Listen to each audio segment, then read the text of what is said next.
So date 19th August 2025. Sorry, in fact எனக்கு 20. So last வீடியோவில் நம்ம அக்ரிகல்ச்சர் இன்கம் எப்படி கால்குலேஷன் பண்ணுறது, இன்டகிரேஷன் மெத்தட்னா என்ன, நீங்கள் அக்ரிகல்ச்சர் இன்கம் மட்டும் வச்சுருக்கீங்கன்னு சொன்னால் உங்களுக்கு even if it is there 10 crores, ஏன் ஈவன் 100 crores இருந்தாலும் it is fully exempted. AGL income, agriculture income மட்டும் வச்சுருக்கீங்க அப்படின்னு சொன்னால். பட் உங்களுக்கு அதர் இன்கமும் கூட இருக்குது அப்படின்னு சொன்னால், to push to the highest slab other income இருக்குன்னு சொன்னால், அதர் இன்கம் மேபி ஒரு பேசிக் எக்ஸம்ஷனை விட அதிகமாக இருந்துச்சுன்னு சொன்னால், if you are following OTR normal citizen 2.5, 3, 5 இதெல்லாம் லேக்ஸு, இதெல்லாம் ஓடிஆர். டிடிஆரில் உங்களுக்கு 4 lakhs. இது ஏஜ் வைஸ் ஸ்லாப் வந்து இதில் இருக்குது. Normal citizen, senior citizen, super senior citizen. இந்த பேசிக் எக்ஸம்ஷனை இந்த அதர் இன்கம் கிராஸ் பண்ணுச்சு அப்படின்னாலே இன்டகிரேஷன் மெத்தட் போட்டு உங்களை ஹையஸ்ட் ஸ்லாபுக்கு புஷ் பண்ணி உங்களை அதர் இன்கம்லேருந்து எவ்வளோ உருக முடியுமோ அவ்வளோ டேக்ஸ் வந்து கவர்மெண்ட் ஆஃப் இந்தியா வாங்கிடும். அதை எல்லாமே தெளிவாக பார்த்தோம். ஸோ அக்ரிகல்ச்சர் இன்கமில் இன்னும் நம்ம அடிஷ்னல் ப்ரொவிஷன் பார்த்தது, டீக்கு வந்து ஸ்பெஷலாக என்னது 60-40 கான்செப்ட்டு. காஃபிக்கு வந்து பார்த்தீங்க அப்படின்னு சொன்னால் 75-25 கான்செப்ட்டு. அதுவே coffee grown cute, roasted and grounded அப்படின்னு சொன்னால் அதுக்கு வந்து பார்த்தீங்கன்னா 60-40. இது க்ரோயிங் அண்ட் மேனுஃபேக்சரிங் இருக்குது. இதில் க்ரோயிங் கியூடு மட்டும், இது growing cute, roasted and grounded பார்த்தோம். இது ரப்பர் அப்படின்னு சொன்னால் உங்களுக்கு 65 + 25 அப்படின்னு பார்த்தோம். ஸோ இந்த கான்செப்ட்ஸில் என்ன சார் நீங்கள் ஏதோ சொல்கிறீங்கன்னா, இதில் நம்ம லாஸ்ட் வீடியோவில் அழகாக தெளிவாக பார்த்தாச்சு. நீங்கள் அந்த வீடியோ ரெஃபர் பண்ணிங்கன்னா உங்களுக்கு தெளிவாக புரியும். ஸோ இந்த வீடியோவில் இந்த கிட்டத்தட்ட ரஃப்லி ஒரு 1.5 hours இந்த வீடியோ போகும். என்னென்னு பார்த்தீங்கன்னா, நிறைய சம்ஸ் வந்து நம்ம ஒர்க் அவுட் பண்ண போகிறோம். ஸோ நிறைய சம்ஸ் ஒர்க் அவுட் பண்ணுறதால this video might go lengthy. So ரொம்பவே இம்பார்ட்டன்ட் விஷயங்கள் நம்ம பார்க்க போகிறோம். ஸோ நர்சரி ஆல்ரெடி பார்த்தாச்சு. பேசிக் கண்டிஷன், ஒரு இன்கம் வந்து அக்ரிகல்ச்சரல் இன்கமா இல்லை நான் அக்ரிகல்ச்சரல் அதர் இன்கமான்னு கன்ஃபார்ம் பண்ணுறதுக்கு 2 விஷயங்கள். ஒன்று, அந்த லேண்டு மேலே you have to do some basic operations like preparing the soil, cultivating, tilling and sowing. All these activities should be done on the land. அது வந்து பேசிக் ஆப்ரேஷன்ஸ் அப்படின்னு சொல்லுவோம். ஸோ பேசிக் ஆப்ரேஷன்ஸை பற்றி நான் ஆல்ரெடி டிஸ்கஸ் பண்ணிட்டேன் போன வீடியோவில். இது பார்ட் 1. பார்ட் 2 வந்து பார்த்தீங்கன்னா சப்சீக்வெண்ட் ஆப்ரேஷன்ஸ் பண்ணியிருக்கணும். அதாவது you have to appoint employees in order to harvest the பேடியாக இருக்கலாம், சுகர் நெல் இருந்தால் நெல் அறுக்கிறது, கரும்பு இருந்தால் கரும்பு வெட்டுறது, இந்த மாதிரி விஷயங்கள்லாம் நீங்கள் பண்ணுறப்போ அந்த subsequent operation should have been done. அது either by you or by the person who rented the land. நீங்கள் தான் பண்ணணும்னு அவசியம் இல்லை. நீங்கள் ரெண்ட்டு கொடுத்த அந்த பர்சன் பண்ணாலும் it is supposed to be accrue and arised as deemed to accrue arise as a agriculture income தான். ஸோ ஆல்ரெடி டிஸ்கஸ் பண்ணியாச்சு, இதுவும் பார்த்தாச்சு. இப்போ இன்னைக்கு பார்க்க போகிற வீடியோ எஸ்பெஷலி இந்த நர்சரிக்கு வந்து அந்த பேசிக் ஆப்ரேஷன் தேவையில்லை. நீங்கள் பிளாஸ்டிக் கவரில் கூட வச்சு நீங்கள் விற்கலாம், இல்லை சின்ன பாட்டில் வச்சு விற்கலாம், இல்லை ஒரு பிளாஸ்டிக் ட்ரேயில் போட்டு வளர்ந்து விற்கலாம், இல்லை அதை வாங்கி விற்கலாம், ட்ரேட் பண்ணலாம். எதை பண்ணாலும் இட்ஸ் கம்ப்ளீட்லி அக்ரிகல்ச்சரல் இன்கமாக கன்சிடர் பண்ணப்பட்டு you will be exempted from paying tax. இதெல்லாம் பார்த்தாச்சு, சரிங்களா? ஸோ இப்போ அக்ரிகல்ச்சரல் இன்கமில் let's start sum number 14. Agriculture இன்கமில் சம் நம்பர் 14 நம்ம ஸ்டார்ட் பண்ண ஆரம்பிச்சிடலாம்.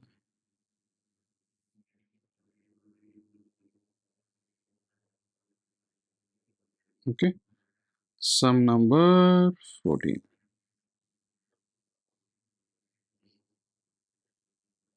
ஓகே, என்ன சொல்கிறாங்க? Mister P age 25 years. Age முக்கியம் எதுக்கு? ஓடிஆராக இருந்துச்சுன்னா. எங்கேஜ் இன் க்ரோயிங் மேனுஃபேக்சரிங், ரெண்டுமே பண்ணுறாரு. அப்போ காம்போசைட் இன்கம். சார் காம்போசைட் இன்கம்னா என்ன? லாஸ்ட் கிளாஸில் நான் பேசியிருக்கேன், என்னோட வீடியோவை செக் பண்ணுங்கள். காம்போசைட் இன்கம் டி பண்ணுறாரு. டீனா 60-40. Is profit for the year 2025-26, இது ப்ரீவியஸ் இயர். ஏன்னா நம்ம எக்ஸாம் எழுத போகிறது May 2026. 10 லட்ச ரூபா, which includes profit of 2 lakhs. Right, profit of 2 lakhs. அந்த 2 lakhsன்றது from the sale of green leaves plucked in his own garden. Okay, அதை க்ரீன் லீவ்ஸாகவே சேல் பண்ணியிருக்காரு. அதில் க்ரோயிங் அண்ட் மேனுஃபேக்சரிங்லேருந்து கழிச்சிடணும். அதாவது 10 லட்ச ரூபாய் டோட்டல் இன்கம் வந்திருக்கு. அதில் -2 lakhs பண்ணிடணும். ஏன்னா க்ரீன் லீவ்ஸாகவே விற்றுருக்காரு. அதில் இதில் தான் க்ரோயிங் அண்ட் மேனுஃபேக்சரிங் இருந்திருக்கு. பட் இதில் க்ரோயிங் மேனுஃபேக்சரிங் இல்லாததை கழிச்சிடணும். அதுக்கு 60-40 போடக்கூடாது. இது வெறும் க்ரோயிங் மட்டும்தான். Growing whatever has grown it's sold as whatever இது என்னவா இருந்துச்சோ whatever it is been அதை அப்படியே வித்துட்டார். He has sold as it is அப்படின்றதால 2 lakhs we should reduce. It comes around 8 lakhs is the. இதை தான் நம்ம என்ன பண்ண போகிறோம் 60 + 40 பண்ண போகிறோம். ஏன்னா அதுக்கு தான் வந்து என்ன பண்ணியிருக்காரு க்ரோயிங் அண்ட் மேனுஃபேக்சரிங் டி பண்ணியிருக்காரு. He has no other income. Compute the total income and total tax payable. இன்கமும் calculate பண்ணுங்க, டாக்ஸையும் calculate பண்ணுங்க. 60-40 கான்செப்டில் நம்ம போடுறதால உங்களுக்கு கண்டிப்பாக agriculture income plus other income வருது. அப்போ இன்டகிரேஷன் மெத்தட் யூஸ் பண்ணி பண்ணணும். ரைட்டா? இவர் ஓடிஆரை ஃபாலோ பண்ணுறாரு. ஓடிஆர் எதுக்காக யூஸ் பண்ணுறாங்க? பேசிக் எக்ஸம்ஷன் இன்டகிரேஷனுக்கான பாசிபிலிட்டி செக் பண்ணுறதுக்கு ஓடிஆர் இன்டகிரேஷன் பார்க்கணும். Sorry, other income, business income, agriculture income. Agriculture income should exceed 5,000 and business income should exceed the basic exemption. In case of OTR and 25 years, it's supposed to be 2.5 lakhs இருக்கான்னு பார்க்கணும். இருந்தால் integration பண்ணுங்க, இல்லைனா completely எக்ஸம்ப்ட்னு சொல்லிட்டு போயிடுங்க. ரைட்டா? So shall we start? So green leaves sold as green லீவ்ஸாக வந்துச்சு என்னோட தோட்டத்தில். அதை அப்படியே ப்ளக் பண்ணி பிடுங்கி என்ன பண்ணிட்டேன், பறித்து விற்றுட்டேன். எங்கள் மார்க்கெட்டில் விற்றுட்டேன். அதை நான் மேனுஃபேக்சரிங் ஏதாவது பண்ணேன்னா பண்ணலை. சரிங்களா? சொல்யூஷன் போயிடலாமா? இப்போ ஏஜிஎல் இன்கம் கால்குலேஷன் பண்ணிடலாம். The way to present this sum is different, but உங்களுக்கு அண்டர்ஸ்டாண்டிங்காக நான் சொல்கிறது என்னென்னா, ஃபஸ்ட்டு நம்மளுக்கு 2 lakhsன்னு தெரிஞ்சிச்சு. எது 2 lakhs? 2 lakhs வந்து க்ரீன் லீவ்ஸாகவே விற்றாச்சு. ரைட்டா? ப்ளஸ் இப்போது இந்த 8 lakhsல 60% AGL income and 40% business income சொல்லியாச்சு. அப்போ 60% ஆஃப் 8 lakhsனது 4.8 lakhs. எப்படிங்க சார் இதெல்லாம் மனக்கணக்குப்பா? 6-8-48 இதுக்கு நான் மேக்ஸ் பண்ண முடியாதுப்பா. 4.8 lakhs இல்லைனா கேல்சி வச்சு தட்டுங்க. மொத்தமாக 6.8 lakhs நமக்கு என்னவா கிடைச்சிருக்கு? ஏஜிஎல் இன்கமாக கிடைக்கிது.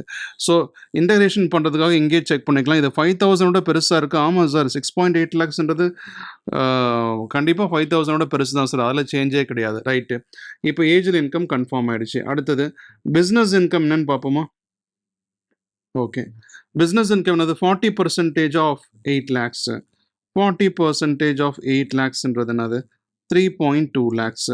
இந்த 3.2 lakhs பேசிக் எக்ஸம்ஷன் 2.5 lakhsோட பெருசாக இருக்குது. ஆமாம் சார், இங்கே எப்படி சார் பேசிக் எக்ஸம்ஷன் 2.5 lakhs சொன்னீங்க? ஏன்னா ஓடிஆர், அது மட்டும் இல்லாமல் less than 60 years. யார்? இந்த சிட்டிசன் வந்து mister B less than 60 years இருக்காரு. அப்போ 2.5 lakhs எக்ஸம்ஷன். சார் இது எனக்கு புரியல. அப்போ என்னோட ஓடிஆர் வீடியோ பாருங்கள், ஆப்ஷனல் டேக்ஸ் ரிஜிம் வீடியோ பாருங்கள், இல்லை ஓல்டு டேக்ஸ் ரிஜிம் வீடியோ நீங்கள் பார்த்தீங்கன்னா உங்களுக்கு ஒரு அண்டர்ஸ்டாண்டிங் இருக்கும். சரி, அப்போ நமக்கு 3.2 lakhsன்றது பிஸ்னஸ் இன்கம் அண்ட் 6.8 lakhsன்றது ஏஜிஎல் இன்கம் தெரிஞ்சிருச்சு. இப்போ நம்ம என்ன பண்ணணும்? ஸ்டெப் 1 பண்ணணும். ஸ்டெப் 1ன்றது என்னது? இன்டகிரேஷன் பண்ணணும். இன்டகிரேஷன்ன்றது என்னது? ரெண்டுத்தையும் ஆட் பண்ணணும். என்னது? 6.8 lakhs 3.2 lakhs ஆட் பண்ணால் 10 lakhs. Step 1 over. அடுத்தது ஸ்டெப் 2 என்ன பண்ணணும்? டேக்ஸ் கண்டுபிடிக்கணும். என்ன டேக்ஸ் வருது? 6.8 lakhs 3.2 lakhs 10 lakhs வருது. ரைட்டா? நமக்கு தெரியும் ஓடிஆரில் ஆன் 5 lakhs என்ன வரும்? 12,500. சார் இதுவும் எனக்கு தெரியல. ஓடிஆர் வீடியோ பாருங்கள், கிளியராக எக்ஸ்பிளைன் பண்ணிட்டேன். Because we are going to solve about some 25 sums வரைக்கும் சால்வ் பண்ண போகிறோம். If I going to explain what is OTR, ஒன்றும் இல்லை சார். சிம்பிளாக சொல்லணும்னா 2.5 வரைக்கும் நில்லு. 2.5 to 5 lakhs வந்து 5% and 5 lakhs to 10 lakhs 20%, above 10 lakhs 30%. இதான் ஓடிஆர். இது 2.5ன்றது 3 ஆகிறதும் 5 ஆகிறதும் ஏஜை பேஸ் பண்ணி சிட்டிசனா சீனியர் சிட்டிசனா. ஓகே, முடிஞ்சிச்சா? நமக்கு தெரியும் 5 lakhs வந்து 12,500. இப்போ பேலன்ஸ் எவ்வளோ? 5 lakhs. 5 lakhs மேலே இருக்கிறதால கண்டிப்பாக 20% தான். எவ்வளோ இது? 1 lakh. இல்லை நீங்கள் ஃபிக்ஸடாகவே என்ன பண்ணிடலாம்? 10 lakhsக்கு 1,12,000 உங்களுக்கு பை ஹார்ட்டாக இருந்துச்சுன்னா அதை அப்படியே ஈஸியாக போட்டுடலாம் ஓடிஆரில். அப்போ நம்ம ஸ்டெப் 2ல் என்ன கண்டுபிடிச்சிட்டோம்? டேக்ஸ் ஆன் இன்டகிரேட்டட் இன்கம், ஏஜிஎல்லையும் பிஸ்னஸ் இன்கமையும் சேர்ந்துறதுக்கு நம்ம டேக்ஸை கண்டுபிடிச்சிட்டோம். அடுத்தது ஸ்டெப் 3.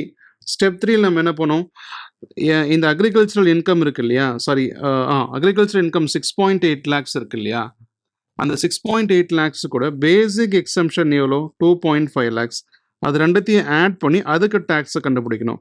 எவ்வளோ வரும், 6.8 lakhs + 2.5 lakhs இஸ் 9,30,000.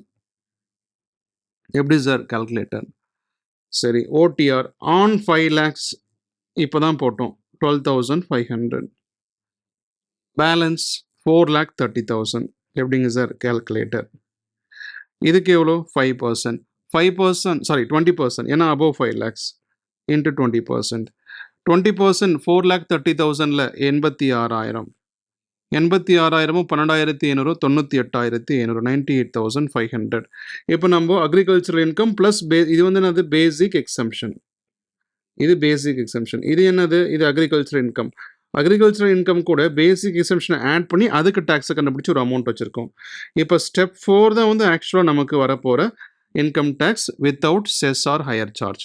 இப்போ ஸ்டெப் 4ன்றதுனாது ஸ்டெப் 2 மைனஸ் ஸ்டெப் 3. ஸ்டெப் 2ல் நமக்கு எவ்வளோ டேக்ஸ் வந்துச்சு, 1,12,500. ஓகே, ஸ்டெப் 3ல் எவ்வளோ வந்துச்சு, 98,500. 1,12,500 minus 98,500 which is 14,000. ஸோ இந்த 14,000 தான் ஆக்சுவல் டேக்ஸு. ஸோ இந்த ஓடிஆர் இருக்கிறதால ஓடிஆரில் மேக்ஸிமம் ரிபேட் உங்களுக்கு எப்போ கிடைக்கும், உங்களுடைய அதர் இன்கம் 5 lakhs-ஐ விட கம்மியாக இருந்தால் கிடைக்கும். அதர் இன்கம் 5 lakhs-ஐ விட கம்மியாக இருக்கா? ஆமாம், கம்மியாக இருக்குது, 3.2 lakhs தான் இருக்குது. அப்போ maximum rebate in OTR is 12,500. சொல்லாமலே உங்களுக்கு தெரிஞ்சிருக்கும், டிடிஆரில் maximum rebate 60,000 if income does not exceed 12 lakhs. சரிங்களா? ஸோ இப்போது மேக்ஸிமம் ரிபேட் 12,500 நம்ம கழிச்சிட்டா 14,000 minus 12,500 which is 1,500. இதோட விட்டுற மாட்டாங்க, 4% செஸ்ஸை போடுவாங்க.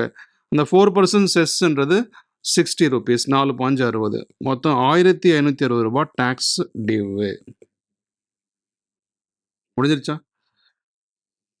சிம்பிளா 10 லட்ச ரூபாய் 2 லட்ச ரூபாய் கழிச்சாச்சு, 8 லட்ச ரூபாய். 60-40 கான்செப்ட். அக்ரிகல்ச்சரல் இன்கம், பழைய அக்ரிகல்ச்சரல் இன்கம் ஆட் பண்ணால் 6.8, 40% of 8 lakhs 3.2 lakhs is a business income. அதுக்கப்புறம் வழக்கம் போல் அக்ரிகல்ச்சர் இன்கம் கால்குலேஷன் பண்ணுறேன், 4 ஸ்டெப்பை ஃபாலோ பண்ணுறோம், பண்ணிவிட்டு ஃபைனல் அமௌண்ட் 1,560. சூப்பராக புரிஞ்சிருச்சா? ரைட்டா? இதில் நம்ம பார்க்க வேண்டிய விஷயம் என்னென்னா, இந்த 2.5 lakhs பேசிக் எக்ஸம்ஷன் தெரியணும், 12,500 உங்களுக்கு ரிபேட் இருக்குதுன்னு தெரியணும், 4% செஸ்ஸு போட மறந்துடக்கூடாது. ரைட்டா? 60% வந்து இந்த டீன்ற கான்செப்டால் 60-40, ஆனால் அந்த 60-40 கால்குலேட் பண்ணுறது மட்டும் இல்லாமல் அந்த 2 lakhs-ஐ ஃபஸ்ட்டு க்ரீன் லீவ்ஸாகவே விற்றுட்டான் அப்படின்றது தெரியணும். அப்போ 2 lakhs-ஐ கழிச்சுட்டு ரிமைனிங் 8 lakhs-க்கு தான் 60-40 போடணுன்றதும் தெரியணும்.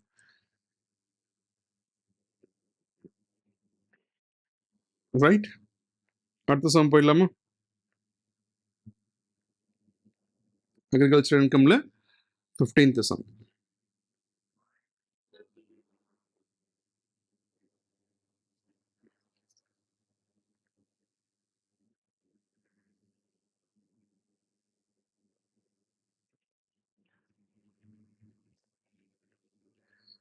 Discuss with brief reasons whether rent received for letting out agricultural land for a movie shooting கொடுத்துருக்காங்க. Basic operation and subsequent operation is not done.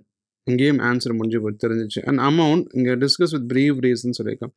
Amounts received from sale of seedlings in a nursery adjacent to the agricultural lands owned by an assessee can be recorded as agricultural income as per provisions Income Tax Act. சரி, இப்போ 2 கேட்குறாங்க. 1, movie ஷூட்டிங்காக நான் லேண்டை விட்டேன், அதுலேருந்து வரக்கூடிய வருமானம் எனக்கு is it agriculture income or a business income? That is what they're asking. Movie ஷூட்டிங்காக லேண்டை கொடுத்ததால it is a business income, ஏன்னா basic operation is not done and subsequent operation is not done. And second question is, assessee has also rented out the land for the seedlings in a nursery. நர்சரிக்காக use பண்ணியிருக்காங்க. Nursery வந்து agricultural income, அதில் மாற்றமே இல்லை. Whether you do basic operation or subsequent operation, neither basic operation nor subsequent operation is done, but still it is considered as agricultural income as per the presentation by Mr. P. Chidambaram. It was submitted way before 2014, before Modi has taken in charge, but still that is continued to be applicable even till date. சரிங்களா? So இதான் வந்து brief discussion. அப்போ nursery நீ என்ன பண்ணாலும் சரி, பேசிக் operation பண்ணுறியோ பண்ணலையோ அது agriculture. Movie shooting எப்போவுமே பிஸ்னஸ் இன்கம் தான், அக்ரிகல்ச்சர் லேண்டிலே பண்ணியிருந்தாலும். ஏன்னா நீ சாயிலை ரெடி பண்ணலை, சேறு ஓட்டலை, புழுதி ஓட்டலை, விதை விதைக்கலை, அறுவடை பண்ணலை, எதுவுமே பண்ணலை. நீ விதை விதைச்சா தானே அதுக்கப்புறம் நெல் சேறு ஓட்டி நாற்று நட்டு அதுக்கப்புறம் வளர்ந்ததானே அறுவடை பண்ண போகிறோம். எதுவுமே பண்ணலை. அப்போ அது வந்து பிஸ்னஸ் இன்கம் தான் நாங்கள் சொல்கிறோம். டேக்ஸை கட்டி தொலை. அடுத்தது போயிடலாமா? 15th முடிஞ்சிருச்சா? சரி, இப்போ என்ன பண்ணோம், ஒரு சின்ன சேஞ்சுக்கு 12க்கு போயிடலாம். ஓகே, 12. இதெல்லாம் ஒரே ஆர்டரில் பார்த்துடலாம்.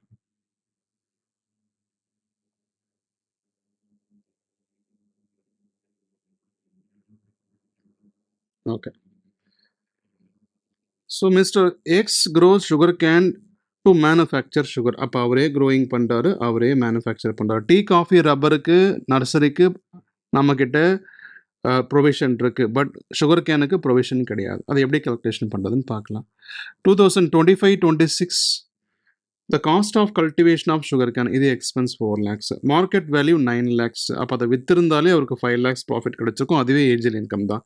Other manufacturing cost 6 lakhs. சரி, ஓகே, அதோடைய எக்ஸ்பென்ஸு. மொத்தமாக சுகரை விற்கிறாரு 17 lakhs. டேக்ஸ் இன்கம் கால்குலேஷன் பண்ணுங்கள், ரொம்ப சிம்பிள். இவர் இப்போ டீ, காஃபி, ரப்பரில் ஏதாவது வருதா? இது டீ, காஃபி, ரப்பர், இது மூணுத்தில் ஏதாவது ஒன்றுத்தில் வந்தால் தான் நம்ம என்ன பண்ண போகிறோம், 60-40, 75-25, 60-40.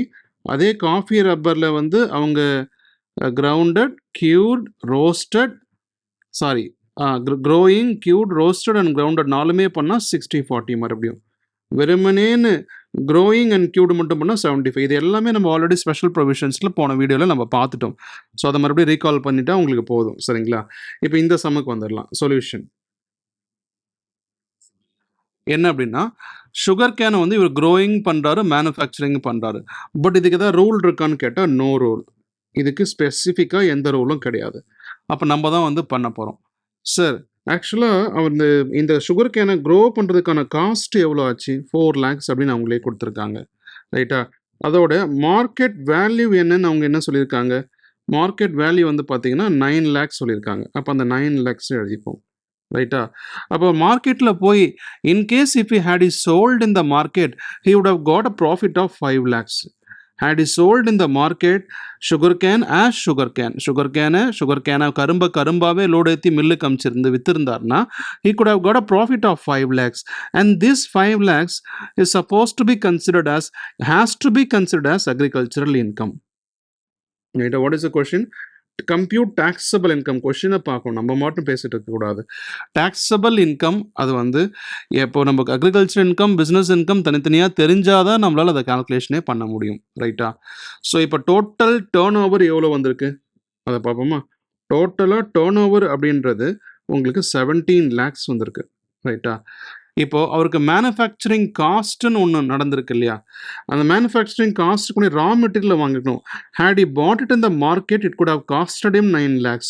இப்போது நம்ம ப்ராடக்ட்ன்றதால எடுத்து யூஸ் பண்ணிட்டோம். Suppose if at all we have to buy it from the market it could have costed as 9 lakhs. What is that? Raw material காஸ்ட்னு வச்சுப்போம். ரா மெட்டீரியல் காஸ்ட் 9 lakhs ஆயிருக்கு. ப்ளஸ் த மேனுஃபேக்சரிங் காஸ்ட்னு ஒன்று இருக்குது. The manufacturing cost they themself has given us 6 lakhs. அப்போ டோட்டலாக 9 lakhs plus 6 lakhs, 15 lakhs is the expenses and 17 lakhs is the turnover, which means 2 lakhs is the profit out of manufacturing. Right? This 2 lakhs can be considered as business income. Okay, so நம்ம 4 lakhs worth of sugar cane 9 lakhs வித்திருக்க முடியும். So 5 lakhs profit he could have got. So that should be considered as agricultural income. And he did not do that. Instead, what he did is he used that 9 lakhs worth sugar cane. Sugar cane வந்து 9 lakhs worth sugar cane 6 lakhs செலவு பண்ணி he incurred manufacturing cost 6 lakhs. அது எங்க கொடுத்திருக்காங்க? அவங்களே கொடுத்திருக்காங்க. He has sold the entire sugar for 17 lakh. This is the market, the price that he has sold into. So 17 lakhs minus 15 lakhs, 12 lakhs. Okay. So let's see how we can present this. This is a way to present. நம்ம எழுதின மாதிரி இந்த மாதிரி எழுதக்கூடாது. The way to present is, okay, first one the agricultural income. Agricultural income இல்லை AI இனிமேல் ஷார்ட்டாக எழுதிக்கலாம். ஏன்னா this video could go very lengthy, ரைட்டா? ஸோ இப்போ market value of sugar cane, market value of sugar cane if sold, ஒருவேளை வித்திருந்தா நமக்கு என்ன கிடைச்சிருக்கும்? 9 lakhs கிடைச்சிருக்கும், ரைட்டா? மைனஸ் காஸ்ட் ஆஃப் கல்டிவேஷன் இல்லை cost of production in terms of factory டேர்ம்ஸில் எழுதுனா cost of production which costed as 9 lakhs. 9 lakhs minus 4 lakhs 5 lakhsமா, ரைட்டா? ஸோ இது வந்து அக்ரிகல்ச்சரல் இன்கம் எழுதியாச்சு. ரெண்டாவது, if at all you want to calculate business income, if you want to calculate business income, என்ன business? Sales turnover எவ்வளோ டோட்டலாக? Sales turnover TO நான் ஷார்ட்டாக எழுதிக்கிறேன், which is around 17 lakhs, not around exactly 17 lakhs, ரைட்டா? இப்போ let's calculate the outflow. What is the outflow? என்னென்ன expenses நடந்துச்சுமா? Other manufacturing cost 6 lakhs. From where did we get this information? They have given it in the question. 6 lakhs on the manufacturing cost. If cost of sugar cane, if purchased from the market, had we purchased from the market, it would have costed us 9 lakhs. Cost of sugar cane if purchased, நம்ம ஆக்சுவலாக purchase பண்ணலை. If you consider purchasing from the market, it could have costed us, what is that amount? 9 lakhs, right? So 6 lakhs plus 9 lakhs 15 lakhs. இந்த 17 lakhsல இருந்து இந்த 17 lakhs இந்த 15 lakhs minus பண்ணா 2 lakhs நமக்கு ப்ராஃபிட்டாக இந்த பிஸ்னஸ் மூலமாக நமக்கு கிடைச்சிருக்கு. ஸோ இதுதான் ரொம்ப முக்கியம். சார், இந்த 9 lakhs வந்து நம்ம எங்கேருந்து எடுத்தோம்? ஒருவேளை நம்ம மார்க்கெட்லேருந்து வாங்கியிருந்தா அது 9 lakhsக்கு நமக்கு வாங்கியிருக்கணும். அப்போது நம்முடைய ஆக்சுவல் ப்ராஃபிட் என்ன? 2 lakhs தான். ஸோ இந்த 2 lakhsன்றது தான் நமக்கு பிஸ்னஸ் இன்கம். இது உங்களுக்கு புரிஞ்சிச்சுன்னா உண்மையிலே கிரேட். ரொம்ப சிம்பிள் தான். 4 lakhs நம்ம ப்ரொடக்ஷன் காஸ்ட்டு, 9 lakhs விற்றோம். இங்கே 5 ஏஜில் இன்கம் தெரிஞ்சு போச்சு, 5 lakhs. 17 lakhsக்கு 6 lakhs கூடுதலாக செலவு பண்ணி விற்றுருக்கோம் அப்படின்னா, அப்போ இந்த 9 + 6 15, 17 - 15 2 lakhs. இங்கேவே முடிச்சிடலாம், இவ்வளோ பெரிய ஸ்டோரி தேவையில்ல. But if they as in 4 marks or 6 mark 5 marks கொஸ்டினாக கேட்டால் நீங்கள் இப்படி தான் பண்ணணும், ரைட்டா?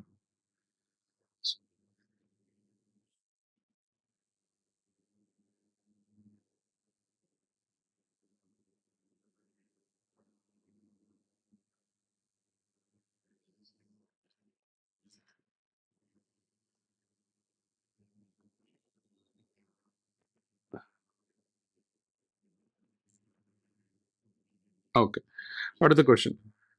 மிஸ்டர் கே என்ற பர்சன் க்ரோஸ் பேடி, அவரே க்ரோ பண்ணுறாரு and uses the same for the purpose of manufacturing rice. அப்போ க்ரோயிங் அண்ட் மேனுஃபேக்சரிங் ரைஸ் பண்ணுறாரு.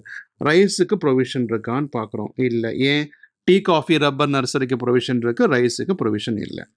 அப்போ என்ன கான்செப்டில் பண்ணணும்? நம்ம ஏற்கனவே பண்ண சுகர் கேன் கான்செப்டில் தான் பேடிக்கும் பண்ணணும். பேடி நெல், நம்ம சாப்பிட்ற சோறு, சரிங்களா? The cost of cultivation of 40% paddy, 40% பேடியை ப்ரொடியூஸ் பண்ணுறதுக்கு 7 lakhs ஆயிருக்கு, which is sold for 15 lakhs. அப்போ 15 lakhsக்கு நான் சேல் பண்ணியிருக்கேன். 7 lakhs என்னுடைய காஸ்ட்டு, ப்ராஃபிட் வந்து 8 lakhs. பேடியாகவே நான் சேல் பண்ணியிருக்கேன், which did not involve manufacturing cost, which means it is a AGL income, agricultural income. First லைனுக்கு அதான் meaning, first 2 lines. And the cost of cultivation of balance 60%. Okay, இது வந்து 40%. அப்போ remaining 60% the cost of cultivation is 12 lakhs. Okay, and the market value of the paddy is 24 lakhs. Okay va, அப்போ 12 lakhs paddy 24 lakhsக்கு வித்திருக்க முடியும், which in turn 12 lakhsக்கு வந்து அங்கே profit பார்த்துருக்கலாம். அப்போ இதுவும் ஏஜல் இன்கமாக வச்சுக்கணும். ஓகே, பட் என்ன பண்ணுறாங்கன்னு பார்ப்போம். To manufacture the rise he incurred 2 lakhs.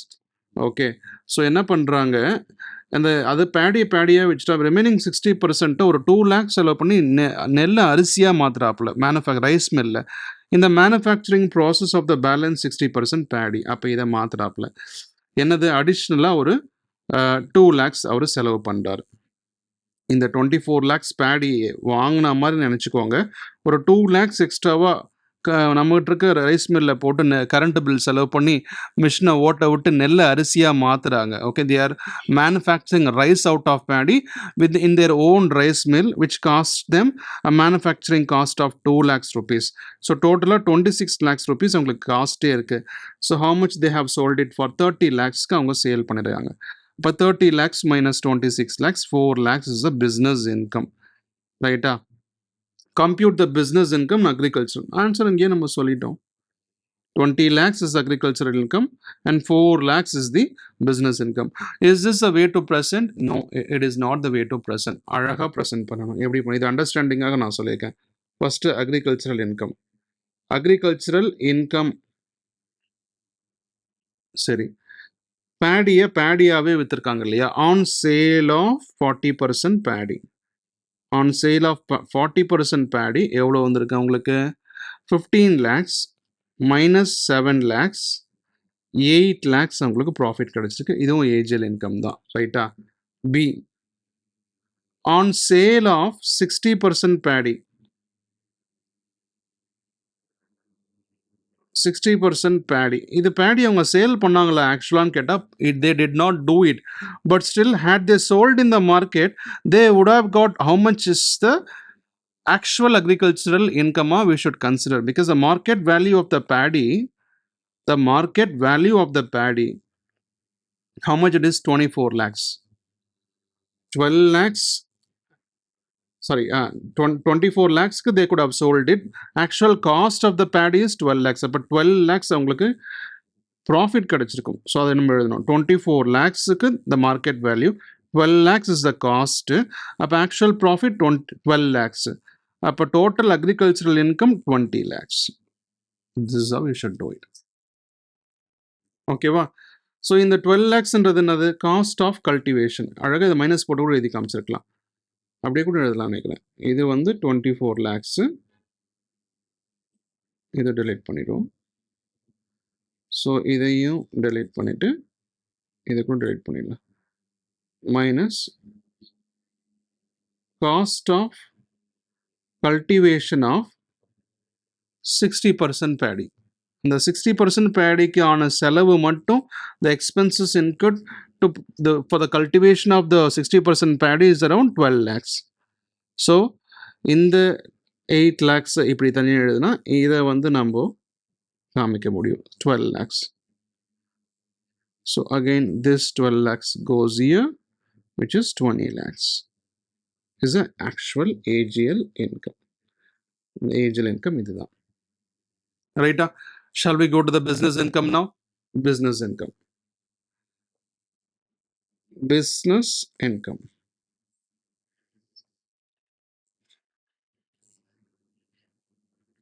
Sale of rice. Once it came out of the rice mill, after the paddy has been manufactured as rice, it could have been sold, or it has sold for 30 lakhs. It is actual turnover.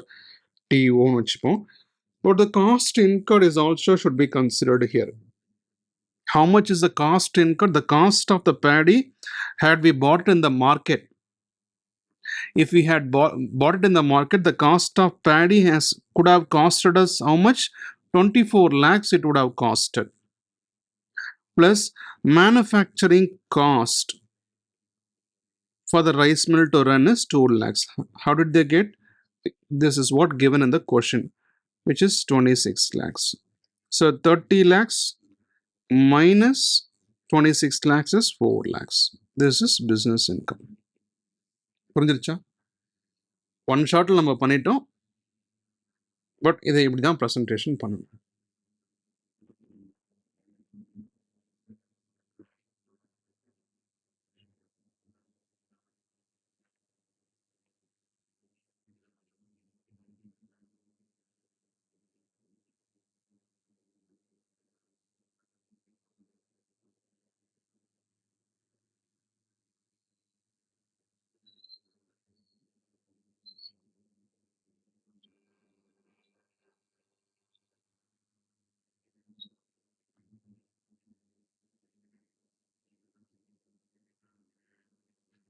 Okay. So case study question. Mister Anand is a traditional farmer. Okay, இருக்கட்டும், தப்பு கிடையாது. Who was inherited with 35 acres of rural agriculture land. கிராமத்தில் ஒரு விவசாய இடம் 35 acre அவங்க அப்பா மூலயமா வந்த சொத்து, inherited, which was around 20 kilometers to the nearest town. டவுனுக்கு பக்கத்தில் 20 கிலோமீட்டர் தூரத்தில் அது இருக்கட்டும், தப்பு இல்லை, நல்ல இடம் தான். இஸ் கல்டிவேட்டிங் 15 acres, 15 ஏக்கரில் நெல், which is directly taken by rice traders. ஸ்ட்ரெயிட்டாக வந்து நெல் வியாபாரிங்க, ரைஸ் ட்ரேடர்ஸ் வந்து அரிசி வியாபாரிங்க நேரடியாக வந்து வாங்கிட்டு போயிடுறாங்க. இவர் எந்த விலையும் பார்க்கல. So which means Bedi is sold as Bedi which means is a pure agriculture income இங்கே தெரிஞ்சிருச்சு. Another 10 acres of land is used for growing sugarcane. As per practice, sugarcane is purchased by sugar mills nearby the villages, for which payment were received by NEFT, RTGS, IMPS. எப்படி ஒன்றா கூட கேஷாக கூட இது மேட்ரே கிடையாது. அப்போ sugarcane has been sold as sugarcane. This was the practice. அவங்க அப்பா காலத்திலிருந்து என்ன பழக்கம்னா நெல்லாக வித்துடுறாங்க, கரும்பாக வித்துடுறாங்க. So which is a pure agriculture income because it did not involve any manufacturing thing. ஓகேவா? So remaining area is cultivated for mulberry leaves. Mulberry இலைகளை, மல்பெரி லீவ்ஸை வந்து you can Google and see what is mulberry leaves. ஓகேவா? அதை நீங்கள் Google பண்ணால் இப்போ time ஆகும். Part of mulberry leaves are used for being fed to silkworms. பட்டு புழுக்கு வந்து அதை வந்து அதுக்கு சாப்பாடாக கொடுத்து, ஒரு தீனியாக கொடுத்து, அதை வந்து என்ன பண்ணுறாங்க, அப்டைனிங் சில்க் கொக்கோன்ஸ், அந்த பட்டு நூலை வந்து ப்ரொடியூஸ் பண்ணி அண்ட் செல்லிங் தீஸ் சில்க் கொக்கோன்ஸ் இந்த மார்க்கெட். சரிங்களா? மல்பெரி லீவ்ஸை வந்து கல்டிவேட் பண்ணுறாங்க. 15 ஏக்கரில் நெல், 10 ஏக்கர், டோட்டலாக 35 ஏக்கர். சரிங்களா? அப்போ மீதி 10, 15, 25, 10 ஏக்கரில் மல்பெரி லீவ்ஸு. அதில் ஒரு பாட்டை மல்பெரி லீவ்ஸாக விற்றுறாங்க, சில பாட்டை பட்டு பூச்சிக்கு கொடுத்து அது மூலமாக பட்டு நூல் எடுத்து அதை மார்க்கெட்டில் விற்கிறாங்க. ஸோ ஓகே, ஞாபகம் வச்சுக்கோங்க. During the financial year 2025-26, mister Anand had got net income of 4 lakhs from the sale of paddy. இருக்கட்டும், இது pure agriculture income. 3,50,000 net gain on sale of sugar cane. இருக்கட்டும், அதுவும் பியூர் அக்ரிகல்ச்சர் இன்கம். 75,000 by selling mulberry leaves alone. லீவ்ஸாகவே வித்துட்டாரு, இதுவும் agriculture income தான். He carried out mulberry silk worm production. இப்போ தான் மேனுஃபேக்சரிங் உள்ளே இன்வால்வ் ஆகுது. Using his mulberry leaves worth 50,000. அப்போ ஒர்த்து 50,000, இதையும் வித்திருந்தா அவருக்கு அக்ரிகல்ச்சர் இன்கமாகவே வந்திருக்கும். அப்போ 4, 3.5, 75, 50 அண்ட் செல்லிங். அந்த 50,000 இருக்கக்கூடிய மல்பெரி லீவ்ஸ் என்னவா பண்ணுறாருன்னா, and selling the silk cocoons by spending 2 lakhs. 50,000 இருக்கக்கூடிய அந்த ஒர்த் இருக்கக்கூடிய மல்பெரி லீவ்ஸ்க்கு 2 லட்ச ரூபா செலவு பண்ணி 3,75,000 ரூபாய் என்ன பண்ணுறாரு, அந்த சில்க் கொக்கூன்ஸை ப்ரொடியூஸ் பண்ணி சில்க் கொக்கூன்ஸை சில்க் கோஆப்ரேட்டிவ்ஸுக்கு வித்துடுறாரு. அப்போ இங்கே தான் நம்ம பார்க்கணும், 50,000 ரூபாய் ஆக்சுவல் ஒர்த்து, 2 lakhs வந்து செலவு பண்ணுறாரு. அப்போ 2.5 lakhs ஆக்சுவல் காஸ்ட்டு, அவர் 3,75,000 அவுட்புட் எடுக்கிறாரு. அப்போ ரிமைனிங் 1,25,000 அவருக்கு பிஸ்னஸ் இன்கமாக கிடைச்சிருக்கு. 4 lakhs நெல் விற்றது, 3.5 lakhs 3.5 lakhs கரும்பு விற்றது, 75,000 மல்பெரி லீவ்ஸாகவே விற்றுது. இந்த 50,000 இங்கே விற்றுருந்தார் அப்படின்னு சொன்னால் அதுவும் அவருக்கு அக்ரிகல்ச்சர் இன்கம் தான். ஸோ அப்போ டோட்டலாக வந்து பார்த்தீங்கன்னா 8.75 lakhs agricultural income, business income 1.25 lakhs. இங்கே முடிஞ்சிருச்சு எல்லாமே. ரைட்டா? இப்போ நம்ம செக் பண்ண வேண்டியது என்ன கேட்குறாங்க அப்படின்னு பார்த்தா, இது 4த்தையும் செக் பண்ண சொல்கிறாங்க. Paddy income of 4 lakhs around is exempt as agricultural income. பண்ண முடியாது. ஏன்னா, அவங்களுக்கு அதர் இன்கம் இருக்கு. பிசினஸ் இன்கம் இருக்கு. Paddy income of 4 lakhs alone is exempt. ஏன்னா, அவருக்கு இன்னும் அதர் இன்கம், அதாவது அதர் அக்ரிகல்ச்சர் இன்கம் இருக்குல்ல. சுகர் கேன் இருக்கு. ரைட்டா? ஸோ இது கொஞ்சம் ஒரு மாரி டெக்னிக்கலான கொஸ்டின் தான் sir. Silk cocoon, silk worm, mulberry leaves. I never heard these terms in my life.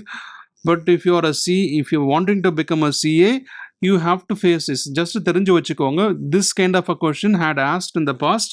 They might not ask this question again, but still you wanted to be knowing that this kind of a questions may arise in the examination hall la உங்களுக்கு வரதுக்கான chances இருக்கு. So let's start solution now. Solution என்னது? அழகா present பண்ணணும் அப்படின்னு சொன்னா 15 ஏக்கர்ஸ்ல உங்களுக்கு என்ன இருக்கு? 15 ஏக்கர்ஸ்ல பேடி இருக்கு. ரைட்டா? பேடி வந்து பேடியாவே சோல்வ் பண்றாங்க. பேடியாவே செல் பண்ணாங்கன்னா இட்ஸ் பியூர்லி ஏஜியல் இன்கம். அடுத்தது ஒரு 10 ஏக்கர்ஸ் இருக்குது. அந்த 10 ஏக்கர்ஸில் சுகர் கேன் இருக்குது. சுகர் கேனாவே சேல் பண்ணுறாங்க. அதுவும் ஏஜியல் இன்கம் தான். மாற்றம் இல்லையா? அப்போ டோட்டலாக 25 ஏக்கர்ஸ் ஆயிடுச்சா? ஆக்சுவலாக நம்மகிட்ட எவ்வளோ ஏக்கர்ஸ் இருக்குது? 35 ஏக்கர்ஸ் இருக்குது. ஸோ அப்போ ரிமைனிங் என்ன இருக்குது? 10 ஏக்கர்ஸில் அவங்க என்ன பண்ணுறாங்க? மல்பெரி லீவ்ஸை விற்கிறாங்க. மல்பெரி லீவ்ஸை க்ரோ பண்ணுறாங்க. அந்த மல்பெரி லீவ்ஸில் என்ன பண்ணுறாங்க? 50,000 மல்பெரி லீவ்ஸாகவே வித்துடுறாங்க. ஸோ அப்போ இது வந்து பார்த்தீங்கன்னு சொன்னால் டோட்டலாக இதில் ஒரு 4 லேக்ஸ் கிடச்சிருக்கு.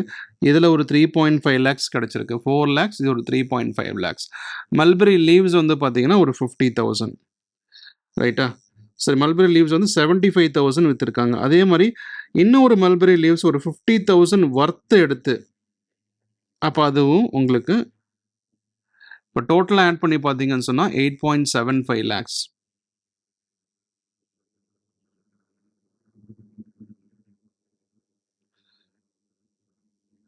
8.75 லேக்ஸ் அக்ரிகல்ச்சர் இன்கமாகவே வரும். ரைட்டா? அப்போது பிஸ்னஸ் இன்கம் நம்ம ஆல்ரெடி டிஸ்கஸ் பண்ண மாதிரி 1.25 லேக்ஸ் வரும். கரெக்டா? ஸோ அப்போ ஆன்சர் என்ன வரும்னு பார்த்தீங்கன்னா உங்களுக்கு டி தான் வரும். ஏன்னா paddy income 4 lakhs, sugar cane income 3.5 lakhs. இந்த sale and use of mulberry leaves வந்து பார்த்தீங்கன்னா sale and use of mulberry leaves அதோடைய ப்ராஃபிட் மட்டும் பார்த்தீங்கன்னா இந்த sale and use of mulberry leaves rupees 1,25,000 all will constitute to agricultural income.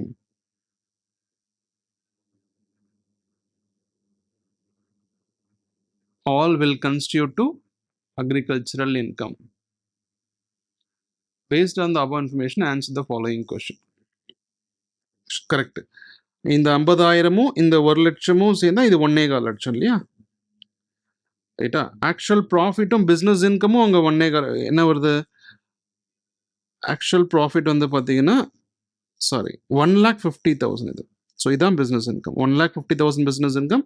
இந்த 1.25 லட்சம் வந்து மல்பெரி லீவ்ஸ் மூலமாக கிடைச்ச அக்ரிகல்ச்சர் இன்கம். ஏன்னா 50,000ன்றது அதோட ஒர்த்தை யூஸ் பண்ணுறாங்க. 75,000ன்றது லீவ்ஸாக வைக்கிறாங்க. 2 இன்ஃபர்மேஷனும் சேர்த்து அக்ரிகல்ச்சர் இன்கம் நம்ம சொல்லியாச்சு.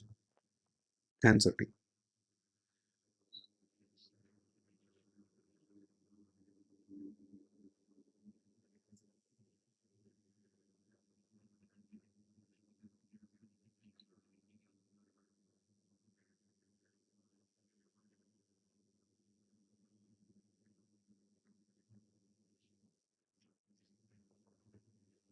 Right. Sale of mulberry leaves 75,000 will not constitute as agricultural income. இது wrong. 75,000 agricultural income தான். ஏன்னா லீவ்ஸாகவே விற்றாங்க. லீவ்ஸாகவே விற்றாங்க. The amount of the 3,75,000 being sale proceeds of silk cocoons to silk cooperatives will constitute agricultural income. கிடையாது. ஏன்னா இந்த 3,75,000ல 2 lakhs manufacturing cost இருக்கு. 50,000 worth of mulberry leaves இருக்கு. அப்போ வெறும் 1.5 3.75ல 2.5 lakhs கழிச்சா 1.25 lakhs அவங்களுக்கு பிஸ்னஸ் இன்கம். அதில் 50,000 மட்டும்தான் அக்ரிகல்ச்சரல் இன்கம். சரிங்களா? அப்போ இதுவும் வராது. ஆன்சர் பியும் வராது. The net income production of silk cocoons 1,75,000 is exempt from tax being agricultural income. 1,75,000 அமௌண்ட்டே கிடையாது. Net income from sale of silk cocoons amounting to 1,25,000 net income correct 1,25,000 வருது and will not be treated as agricultural income ஏன்னா அது business income correct and will be taxed either as business income or IFOS. இதுதான் sir கரெக்டான answer.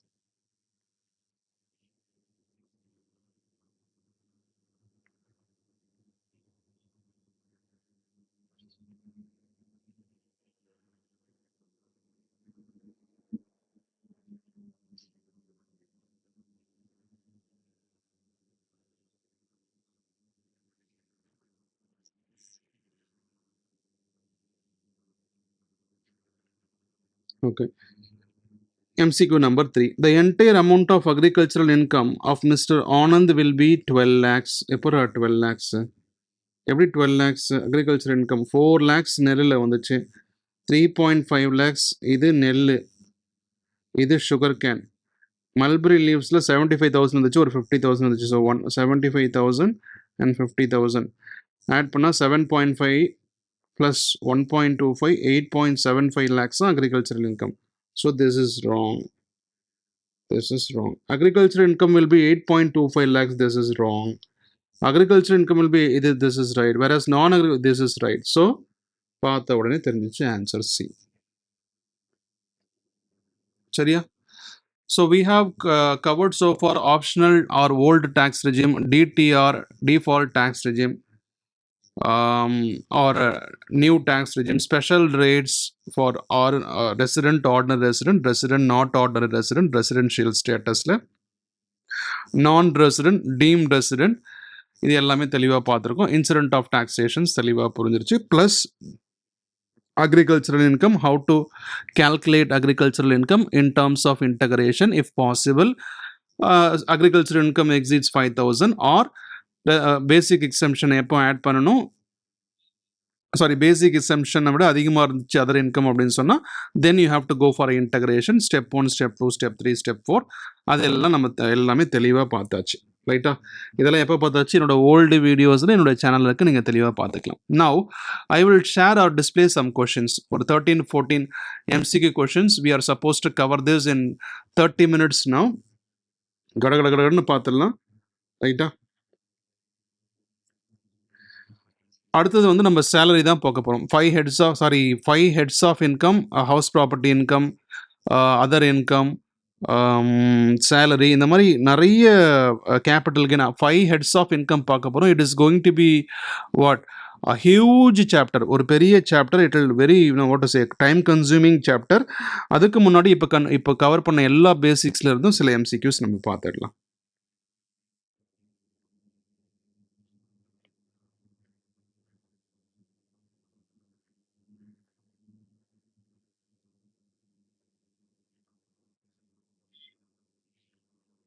சரி.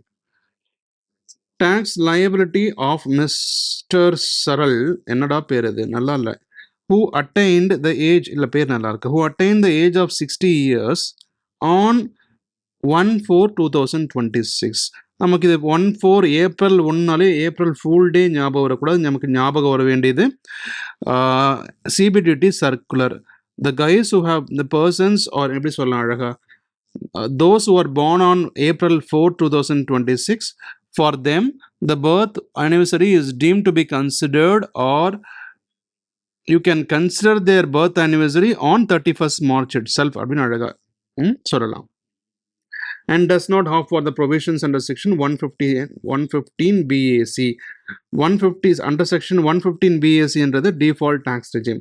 அவங்க does not opt forனா அப்போ அவங்க OTRன்னு அர்த்தம், DTR இல்லைன்னு அர்த்தம். on the total income 5,60,000. அப்போ OTRல 5,60,000 வாங்கியிருக்காங்க. ஏஜும் 60. என்ன சார், ஆக்சுவலாக 2025-26ல அவங்க 26, அதாவது 2026-27 ஃபினான்ஷியல் இயரில் தான் 60 அட்டன் பண்ண போகிறாங்க. But as per CBDT circular, central board of direct taxes என்ன சொல்லியிருக்காங்க, consider them as senior citizen or consider their birth anniversary on 31st March itself. So which means he is a senior citizen. ஏன் senior citizen வார்த்தை முக்கியம்? because his exemption comes around, how much is the exemption? அவங்களுக்கு 3 lakhs கிடைக்கும் exemption. அப்போ shall we start the calculation? Very simple. Calculation is very very simple. என்னது 5,60,000 தெரிஞ்சிருச்சு நமக்கு. On 5 lakhs இல்லை நமக்கு தெரியும் ஆன் 3 lakhsனு வச்சுப்போமே. ஃபர்ஸ்ட் ஆன் 3 lakhsக்கு உங்களுக்கு எவ்வளோ நில். Pending 2 lakhs 5% 10,000. அப்போ 10,000 நமக்கு கிடைச்சிருச்சு. ரைட்டா? சாரி 2,60,000.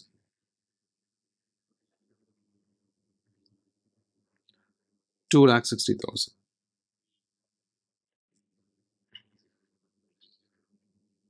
அப்படி போகிறதுக்கு பதிலாக மறுபடியும் 2 to 5 lakhsல ஒரு ஸ்லாப் இருக்கு இல்லையா, அதால் இந்த மாதிரி போட முடியாது. ஆன் 5 lakhsல தான் போடணும். On 5 lakhs you remember 10,000.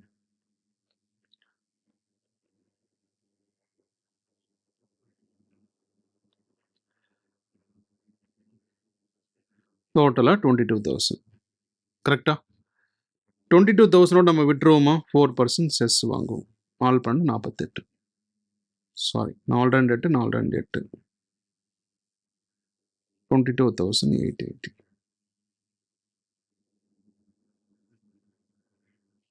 முடிஞ்சிச்சா?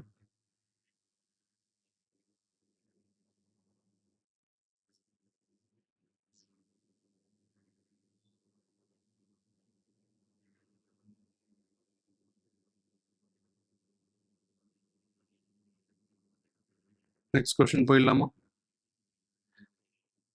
Shall we read the question? If Anirudh, a citizen of India, இருந்துட்டு போ, has stayed in India, முக்கியம் இது. ஏன்னா சில ப்ரொவிஷன்ஸு எக்ஸம்ஷன் வருதா வரலையான்னு செக் பண்ணுறதுக்கு if you only Indian citizen can be a deemed resident அப்படின்லாம் இருக்குது. ரைட்டா? Has stayed in India previous year 2025-26 181 days.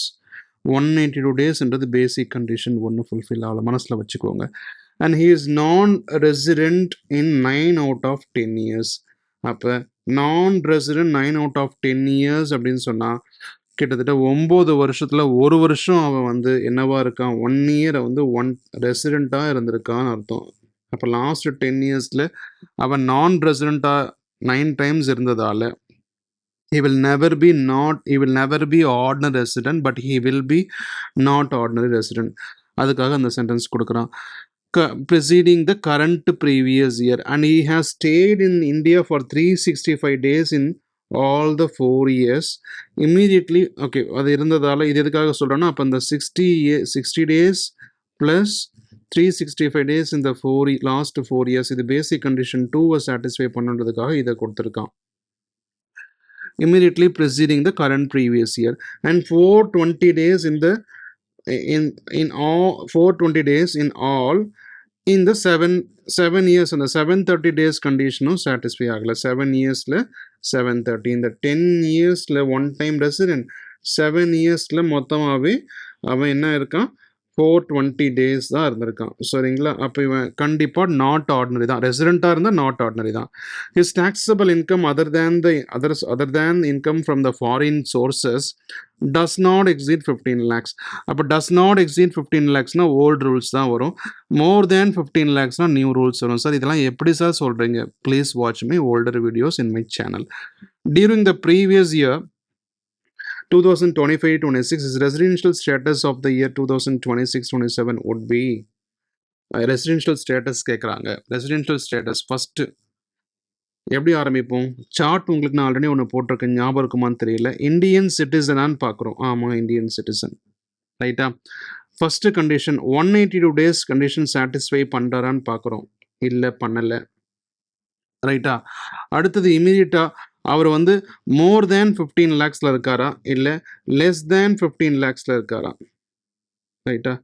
Less than 15 lakhsல இருக்காரா, இல்லை மோர் தேன் 15 lakhsல இருக்காரா?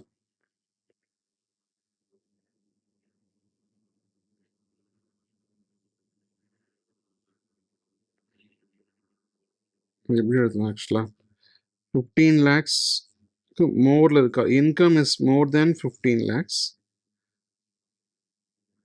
R income is less than the 15 lakhs.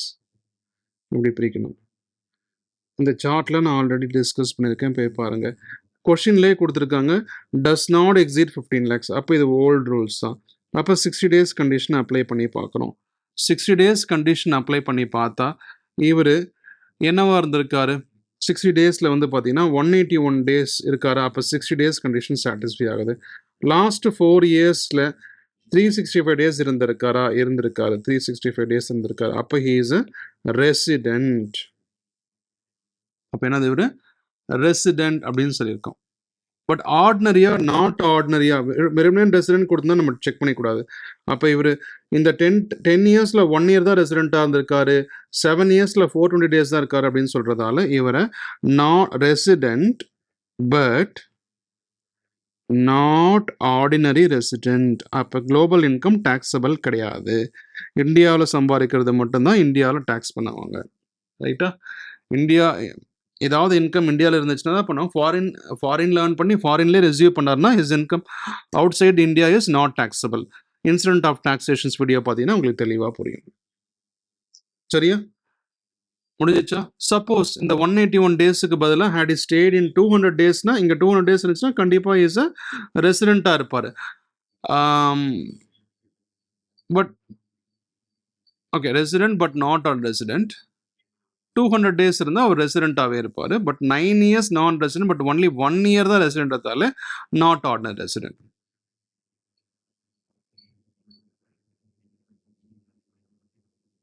Okay.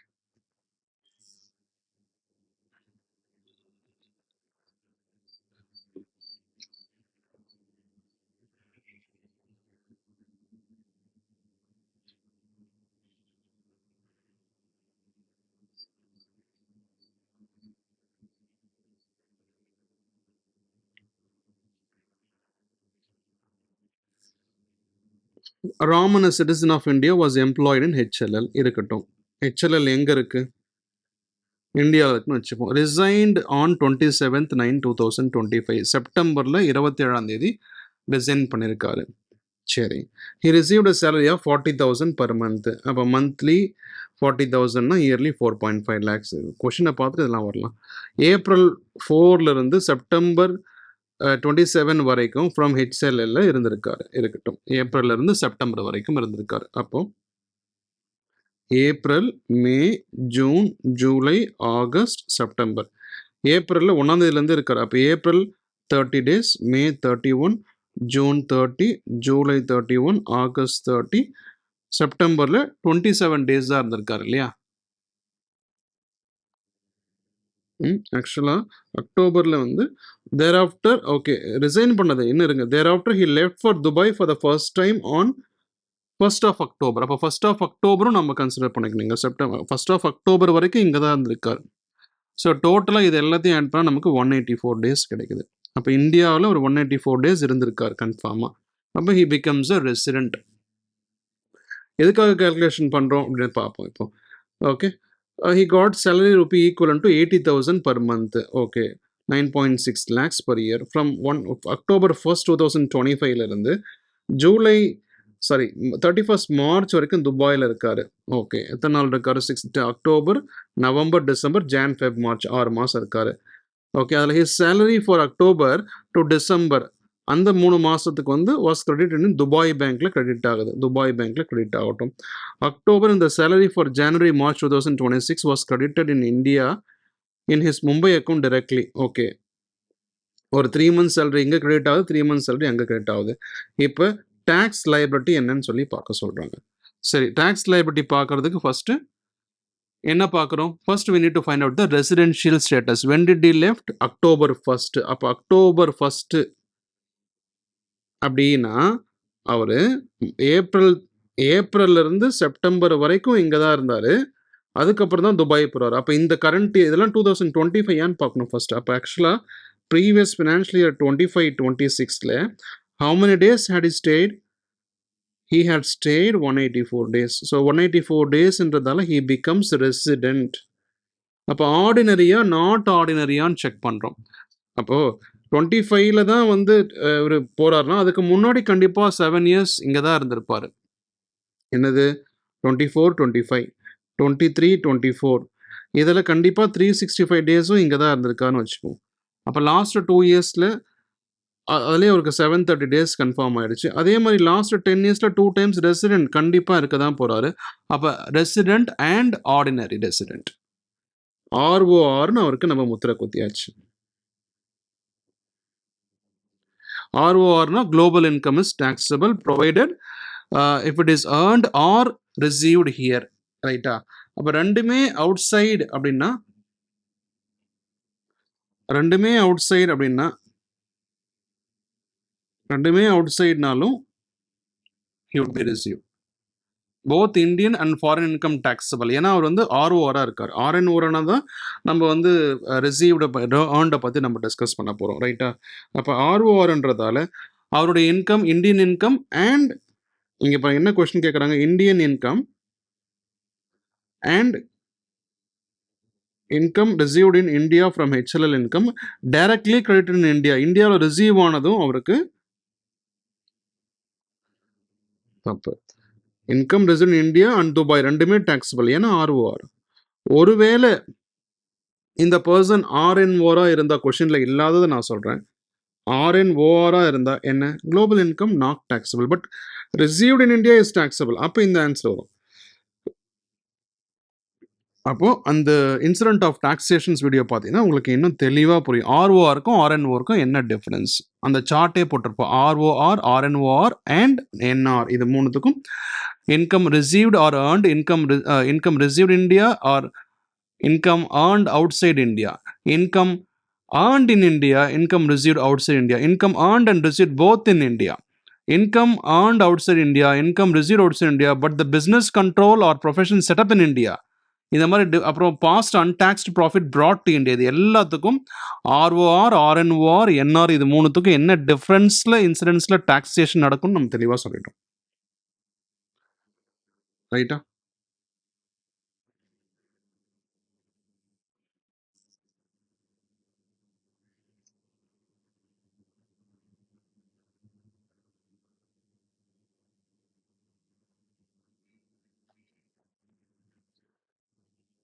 Ashish நல்ல பேர். Earns the following income during the previous year 2025, போன இந்த வருஷம் நமக்கு current financial year or previous இயர்னு நம்ம சொல்லணும் இது. ஏன்னா நம்ம எக்ஸாம் எழுத போகிறது மே 2026ன்றதால இதான் previous year. Interest on UK development bonds ஃபாரினில் கிடைச்சிது, ஆனால் 1/4 பீயிங் ரிசீவ் இன் இந்தியா, 4 lakhsல இப்போ 1 lakh இங்கே ரிசீவ் ஆகுது. Capital gain on sale of a building located in India, இந்தியாவில் தான் நீ ஏர்ன் பண்ணுறேன்னு அர்த்தம். 6 lakhs, அப்போ பியூர்லி இந்தியன் இன்கம், இது ஐன்னு எழுதிக்கலாம். If Ashish resident but not ordinary, இவர் வந்து ஒரு ஆர்என்ஓஆர்னு வச்சுக்கிட்டா, ரைட்டா, global income is not taxable. Both outside இந்தியாவும் both earned and received both அங்கே இருந்தால் தான் இவருக்கு not taxable. What would be is income? அப்போ ஆர்என்ஓஆர்னு வச்சுட்டா 1 lakh வந்து இங்கே ரிசீவ் ஆச்சா, 6 lakhs இந்தியன் இன்கம், அப்போ டோட்டலாக 7 lakhs அவருக்கு இன்கம் இஸ் டாக்ஸபிள். அது answer.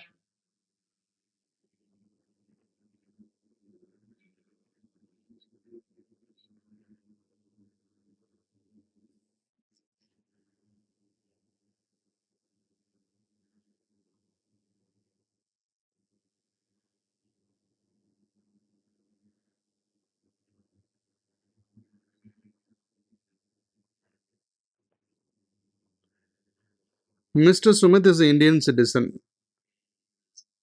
and a member of a crew of an American-bound Indian ship. American-bound Indian shipனா நம்ம இந்தியா ஷிப்பு அமெரிக்கா போயிட்டு வருது. க்ரூ மெம்பருக்கு தனி ப்ரொவிஷன் இருக்குது. என்ன provision? Indian employee who leaves India for the purpose of employment or the person who work as a crew member in an Indian ship, basic condition 2 does not apply. And what is basic condition 2? 60 days in the previous financial year and 365 days in the preceding current financial year. If he stays, he is still considered to be a resident அப்படின்னு நம்ம சொல்லியிருக்கோம் இல்லையா?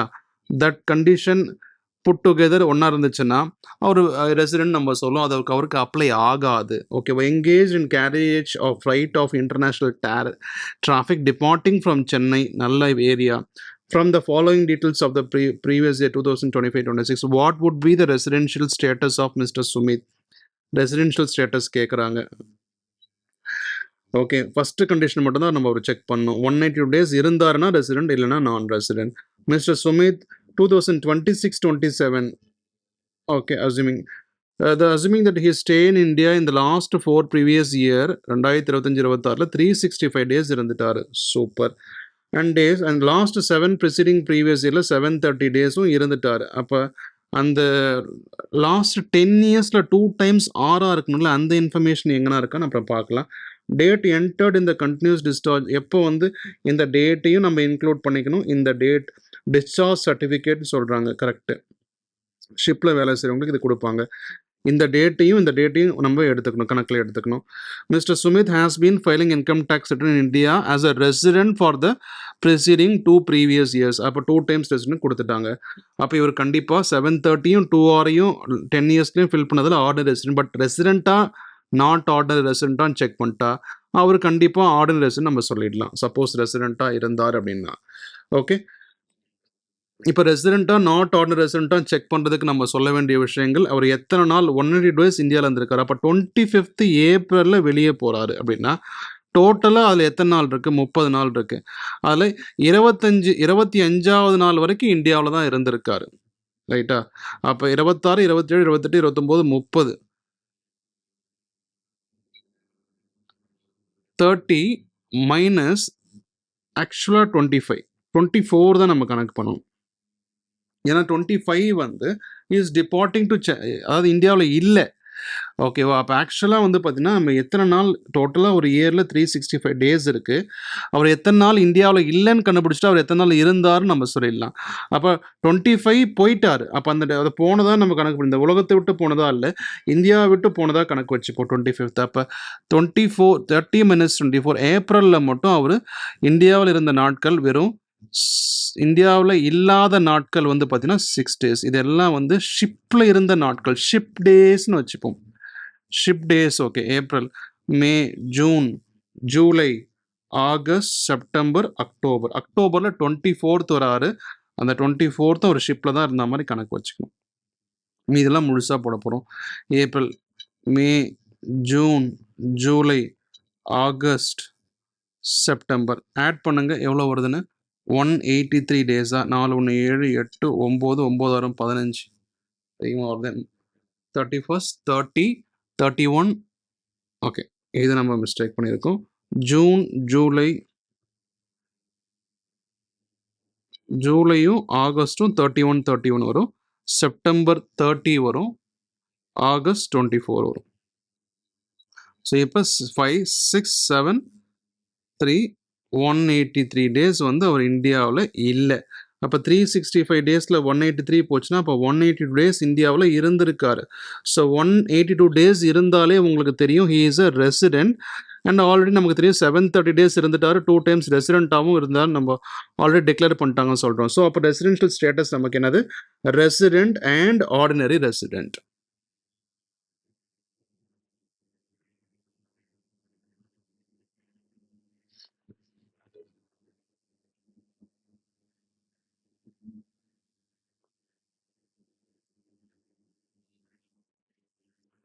சரி, அடுத்த question பார்க்கலாமா? Mr. Squire, 6th question. I kept my Apple Pencil for the charging because it is 15% as it has shown. Mr. Squire, an Indian citizen, currently resides in Dubai. He came to Dubai on a visit and his total stay in India during the financial 2025-26 was 135 days. Okay. He is not liable to pay tax in Dubai, following his details in stay of India for the preceding previous years. Sorry, without pencil I cannot do now. So let me just copy.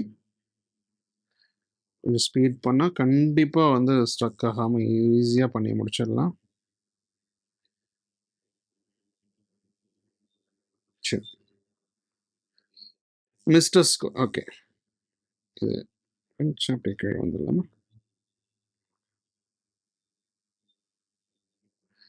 Indian citizen சொல்கிறாங்க, currently துபாயில் இருக்காரு, நல்ல நாடு. He came to India on a visit. Okay, விசிட்டுக்காக வந்திருக்காரு. டோட்டலாக வந்து 135 days தான் இந்தியாவில் இருந்திருக்காரு, ரைட்டா? இதுதான் முக்கியமான விஷயம். சரி, ஃபர்ஸ்ட் கண்டிஷன் 182 டேஸ் ஸ்டே பண்ணியிருக்காரா? இல்லை. ரைட்டு. 182 டேஸ் வந்து இந்தியாவில் அவர் ஸ்டே பண்ணலை. சரி, பேசிக் கண்டிஷன் 2 அப்ளை ஆகுமா? இல்லை. Indian citizen who is visiting India for the purpose of விசிட்டுக்கு basic condition 2 does not apply அப்படின்றதால பேசிக் கண்டிஷன் 2 செக் பண்ணியே பார்க்கக்கூடாது. he is a non resident. Answer இங்கே முடிஞ்சு போச்சு. சப்போஸ் இந்த what shall be his residential status for the previous year if his income other than the income from other sources is 10 lakhs, less than 15 lakhs சொல்லியிருக்கான். இப்போ less than 15 lakhs அப்படின்னு சொன்னால் first as per the ஆர்டர்லேயே நம்ம போவோமே. First 182 days இருக்கான்னு பார்த்தோம். இல்லை. லெஸ் தேன் 15 லேக்ஸ்னால் ஓல்டு ரூல்ஸு. ஓல்டு ரூல்ஸில் இவனுக்கு அந்த கண்டிஷன் அப்ளை பண்ணி பார்க்கலாமான்னு பார்த்தா எஸ் 100 டேஸ் 125 106 இதில் கண்டிப்பாக 400 டேஸ் ப்ளஸ் வருது. 400 டேஸ் ப்ளஸ் வரதால 365 டேஸ் இந்த லாஸ்ட் 4 இயர்ஸ் வருது. ரைட்டா? ப்ளஸ் அந்த 60 டேஸ் கண்டிஷன் அப்ளை பண்ணி பார்த்தா is a resident but not ordinary resident வரும்.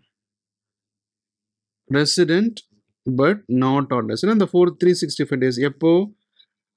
ஒருவேளை இவருடைய இன்கம் 10 லேக்ஸுக்கு 10 lakhs other than the income from the foreign சோர்சஸ்னா 15 லேக்ஸ்க்கு லெஸ்ஸாக இருக்குன்னா ஓல்டு ப்ரொவிஷன் அப்ளை பண்ணி பார்க்க சொல்கிறாங்க. ஆனால் Indian citizen for the purpose of visit India வரனா basic condition does not apply, ஸ்டேட்டாக நான் ரெசிடென்ட் நம்ம போட்டுடலாம். ரைட்டா? முடிஞ்சிச்சு.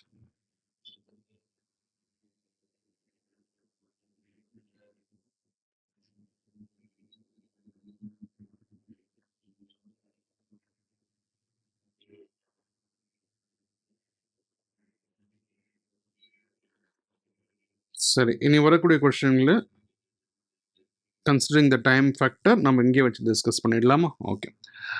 So dividend income from Australian company resident in Australia. Australia கம்பெனியில் டிவிடெண்ட் இன்கம் ஆஸ்திரேலியாவிலே வந்துடுது. brought to India during the previous year 2025-26. சரியா? அங்கே தான் வாங்கினாங்க, அங்கேருந்தே இது பண்ணிட்டாங்க. ஆக்சுவலாக ஆன்சர் வந்து பார்த்தீங்கன்னா டேக்ஸபிள் இல்லைன்னு டேக்ஸபிள் இல்லை. ஏன்னா அது வந்து brought past profit brought to India அந்த இன்சிடென்ட் ஆஃப் டாக்ஸேஷன் ரூலில் வரும். அப்படி வந்துச்சுன்னா நன் ஆஃப் தி அபவ், எதுவுமே ஒரு டேக்ஸே கிடையாது. அடுத்த question. Mister Ramesh, a citizen of India, is employed in the Indian Embassy in Australia. சரி, ஓகே. இந்தியன் எம்பசினாலே கவர்மெண்ட் ஆஃப் இந்தியா உனக்கு பே பண்ணது. he is non resident for the year 2026-27 for the assessment year 2026-27. He received salary and allowances in Australia for the government of India for the year 31st March 2026 for services rendered by him in Australia. Okay, he was allowed perks வந்து exempted. Which of the following statements are correct? சரி, என்னென்ன statement கரெக்ட்ன்றதை நம்ம பார்க்கலாம். ஓகேவா? salary and allowances and perks received outside India are not taxable. Not taxable. Salary allowances taxable. The GOI, government of India, though he is getting salary in India, is earning in outside India, receiving outside India, but still is deemed to accrue and arise in India because the government of India is paying him the salary. This is a special provision for you that we have already discussed. It is salary and allowances perks received outside India by Mr. Ramesh or taxable perks வந்து not taxable. தப்பு இது. Salary received by Mr. Ramesh is taxable, but allowance and perks are exempted. இதுதான் correct. முடிஞ்சிச்சு. அடுத்த question போயிடலாமா? ஏன் sir perks வந்து exempted? Because that is a provision. Yes sir, he is earning in Australia, he is receiving in Australia, but why are we taxing him? Because the government of India is paying. That is a provision. We have already discussed. அடுத்த question. Mr. Nishant, a resident but not ordinarily resident for the year previous year 2024-25 and resident and ordinary resident for the previous year 2025-26. இங்கே வந்து RNORA இருக்கிறான். எதில் 2025. அப்போ global income is not taxable. அப்போ சம்பாதிச்சது 2025-6 RORA மாறிட்டான் and has received rent from the property in Canada amounting 1 lakh 2024-25 RNORA இருந்தப்போ வாங்கினது. During the financial year 2025-26, he remitted this amount to India through approved banking channels.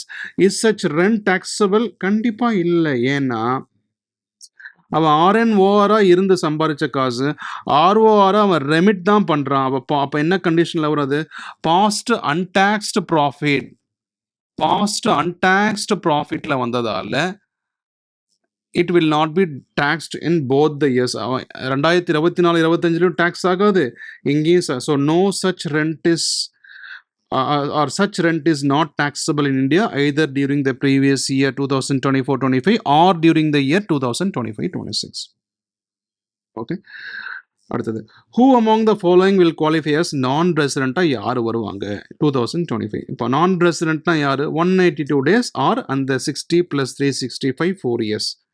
Joy ஒரு Italian designer இருக்கட்டும், நல்ல profession அது.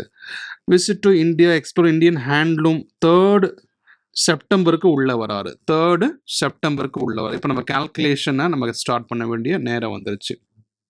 இந்தியாவுக்கு வரக்கூடிய dates நம்ம அப்போ 3rd செப்டம்பர்லன்னா அப்போ எத்தனை நாள் இருந்திருக்காரு செப்டம்பரில் ஒரு 28 டேஸ் இருந்திருக்கு. இது வரைக்கும் இருந்திருக்காரு 15ஆம் தேதி வரைக்கும் டிசம்பரில் இருந்திருக்காரு. அப்போ செப்டம்பர், அக்டோபர், நவம்பர், டிசம்பர். இதில் ஒரு அக்டோபரில் ஒரு 31, நவம்பரில் 30, டிசம்பரில் 31 கிடையாது, 15 நாள் தான் இருந்திருக்காரு. ஸோ விச் மீன்ஸ் 104 டேஸ் தான் இருந்திருக்காரு. 104 டேஸ் பேசிக் கண்டிஷன் 1ஏ சாட்டிஸ்ஃபை பண்ணலை. 4 இயர்ஸுக்கு அந்த 60 டேஸ் இருந்திருக்காரு 60 டேஸ். 365 டேஸ் இருந்திருக்காரா? பாஸ்ட் 4 இயர்ஸில் he visited India fashion show பார்க்கறதுக்காக இந்தியாவுக்கு வருஷம் 100 நாள் வந்திருக்காரு. அப்போ 400 நாள். So basic condition 2 is satisfied, which means he is a resident. அப்போ கொஸ்டின் என்ன கேட்டிருக்கான்? யார் நான் ரெசிடென்ட் கேட்டிருக்கான். அப்போ எங்கெல்லாம் ஜாய் இருக்கோ ஜாய்லாம் தப்பு. Joy is a resident. அப்போ இதுவும் தப்பு. ஓகே, இது மூணுத்துலேயும் நமக்கு இப்போ பாசிபிலிட்டி இருக்குது. அப்போ சஞ்சயை பார்ப்போம். Sanjay born and settled in Canada, நல்ல நாடு. Visits India each year for 3 months, approximately 90 நாள் இருக்குன்னு வச்சுப்போம். எந்த மாதத்தில் உள்ள வரா, வெளியே ஃபெப்ரவரியில் வந்தால் 20 டேஸ், நம்ம அப்ராக்சிமேட்டாக 90 வச்சுக்கிறோம். To meet his grandparents and parents born in 1946. Undivided இந்தியாவில் பிறந்திருக்காங்க. அப்போது இந்தியன் ஆரிஜினில் இருக்கார். The Indian person of an Indian origin who visits India for the purpose of a visit, who comes to India for the purpose of visit. Basic condition 2 does not apply. அப்போ பேசிக் condition 1 மட்டும் நம்ம check பண்ணுறோம். யார் எத்தனை நாள் வந்திருக்காரு இவர்? ஆக்சுவலாக கனடா 90 நாள் வந்திருக்காரு. அப்போ இவர் நான் ரெசிடென்ட். அப்போ யார் நான் ரெசிடென்ட்? சஞ்சய் தான் நான் ரெசிடென்ட். மேட்ரு எங்கேயே முடிஞ்சிருச்சு. சரி, 11th. மிஸ்டர் வாய்ஸ் டோட்டல் இன்கம் அசஸ்மெண்ட் 2026-27 5.9 crore இருக்குது. சூப்பர் இன்கம் இது, 5.9 crன்றது. ஓகே, டிடிஆரில் டிஃபால்ட் டேக்ஸ் ரிஜிமில் is payable surcharge under default tax regime is payable. ஒரு விஷயம், டிடிஆரில் ஹையஸ்ட் சர்சார்ஜே வந்து பார்த்தீங்கன்னா 25% தான். ஓகேவா? அது 2 crore அபவ் இருந்தால் உங்களுக்கு ஆட்டோமேட்டிக்காக நீங்கள் பே பண்ணுவீங்க. இப்போது 5.9 CR இருக்குது. அப்போ 5.9 CR இருக்குது அப்படின்னு சொன்னால் டெஃபினட்டாக ஒரு 2.25% பே பண்ணிட்டு போக போகிறாங்க. அடுத்தது, okay, unexhausted basic exemption limit of a resident individual can be adjusted against unlimited basic exemption. ஒரு ரெசிடெண்ட்டாக இருக்கார் அப்படின்னு சொன்னால் நான் ரெசிடெண்ட்டுக்கு அன்எக்ஸாஸ்டட் பேசிக் எக்ஸம்ஷனை நீங்கள் மற்ற long term capital gain R short term capital gain அதுக்கு நீங்கள் அகெயின்ஸ்டாக வந்து கிளைம் பண்ணவே முடியாது.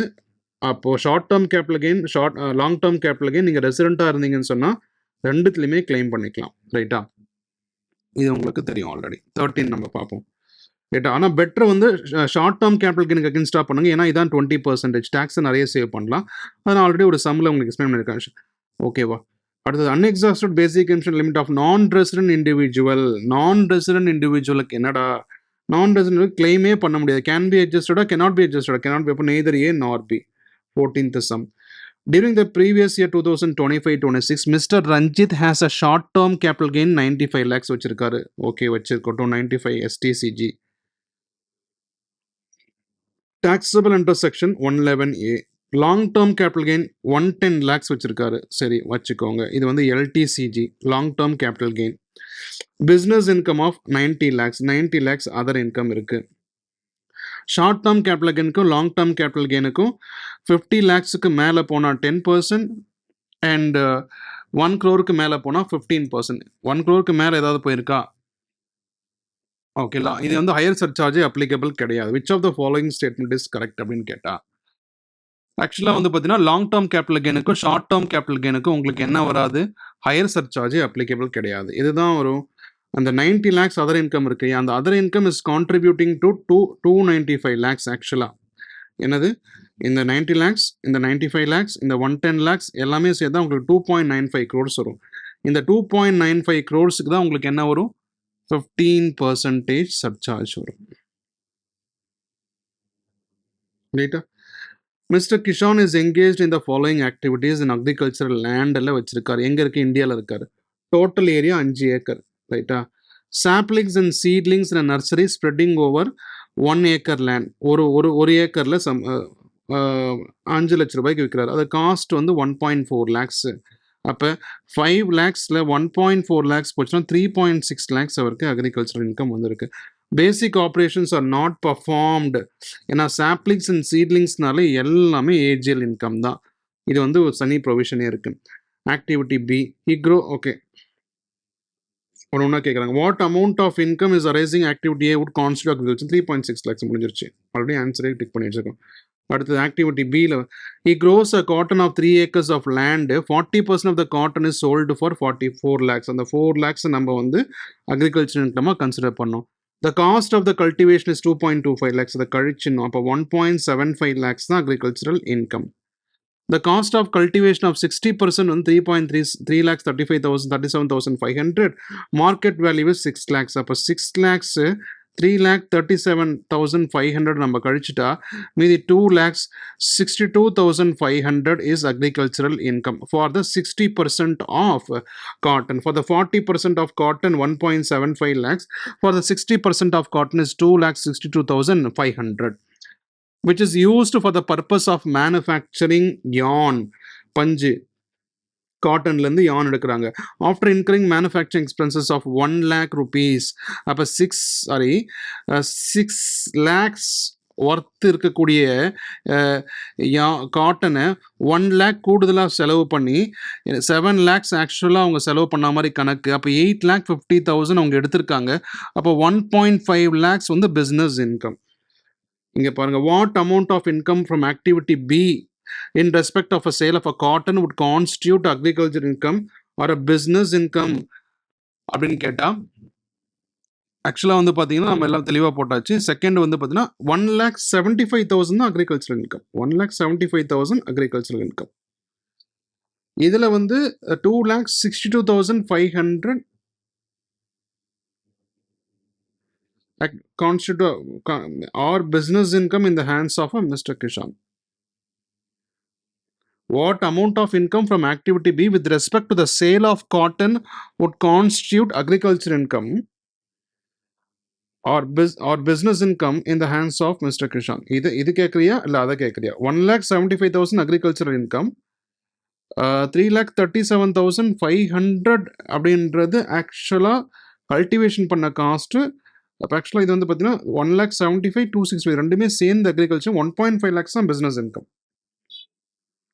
1,75,000 வந்து அக்ரிகல்ச்சர் இன்கம் ஆட் பண்ணியிருக்காங்க. This is correct. What amount of income from activity be with respect to sale of yarn constitute agricultural income or and business income in the hands of mister Kishan அப்படின்னு கேட்டா, 2,62,500 ரூபாய் agriculture income வந்திருக்கா? S, வந்திருக்கு. 2,62,500.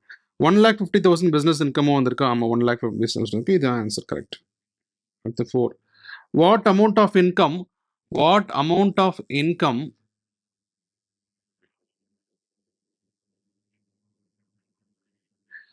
rising from activity C? Activity C நம்ம இன்னும் படிக்கல. 1 acre வந்து பார்த்தா மிஸ்டர் ரமேஷ் 15,000 மந்த்லி ரெண்டல்னா 15,000 into 12 அப்படின்னு பார்த்தீங்கன்னா 1,80,000, which is used to buy 50% land on the agricultural purpose, 50% land on the non-agricultural. அப்போ 90,000 தான் agriculture, 90,000 other income. So இப்போ ஆன்சர் வந்து 90,000 would be agriculture income, 90,000 would be income from other sources. இதான் correct. Compute the GTA of the Mr. Kishan for the previous year 2025-26, assuming he has no other source of income.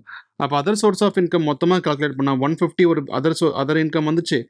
அதே மாதிரி 90 ஒரு rent கொடுத்ததால வந்துச்சு. டோட்டலாக 240 நம்மளுக்கு கிடச்சிருக்கு. இது ரெண்டுமே வந்து அவளுக்கு கிடச்சிருக்கு, அதர் இன்கமாக கிடச்சிருக்கு. சரிங்களா? ஸோ நிறைய சம்ஸ் நம்ம சால்வ் பண்ணியிருக்கோம். எல்லாமே அக்ரிகல்ச்சரை பேஸ் பண்ணி நம்ம பார்த்துருக்கோம்.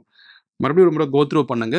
இன்கம் ஃப்ரம் சேலரின்றது ஒரு பெரிய டாபிக். அடுத்த வீடியோவில் நம்ம கண்டிப்பாக பார்க்கலாம். சரிங்களா?